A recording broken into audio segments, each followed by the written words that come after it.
एक गांव था। गांव का नाम था बलिया। उस बलिया गांव में एक बूढ़ा किसान रहता था। किसान अपने हेमू बैल से बहुत ही प्यार करता था।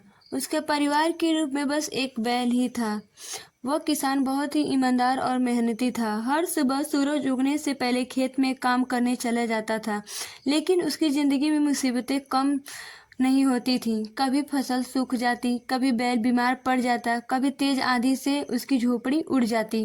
गांव वाले कहते, अरे इतना अच्छा आदमी है, इसके साथ हमेशा बुरा ही क्यों होता है। किसान मुस्कुराता और चला जाता।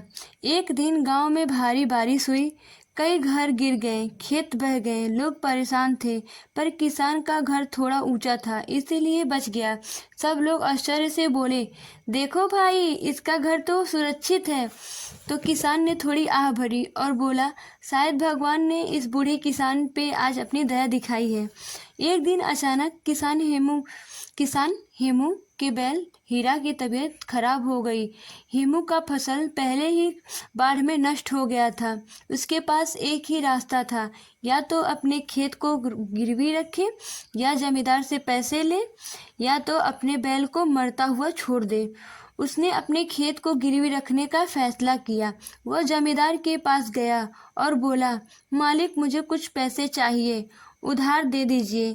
कृपा कीजिए, इस गरीब पे मदद कीजिए। जमींदार बोला, मैं तुम्हें पैसे क्यों दूंगा, इससे मेरा क्या फ़ायदा है।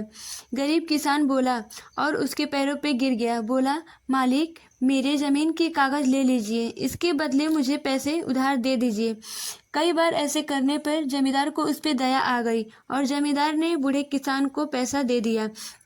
किसान ने अपने बैल की दवा कराई। जब उसका बैल हीरा स्वस्थ हो गया तो उसने लोगों के खेतों में मजदूरी की, फसल उगाए, और एक दिन वो जमींदार के पास पैसे इकट्ठे करके पहुंचा और बोला, मालिक, मेरे ज़मीन दे दीजिए, मैं आपको आपका पैसा लौटा देता हूँ। तभी जमींदार बहुत ही ऊंचे स्वर में बोलता है कि तुम्हारा कैसे ज़मीन है, ये तो मेरा ज़मीन है, तुम झूठ बोल रहे हो। किसान ये समझ गया कि ये मुझसे बेईमानी करना चाहते हैं।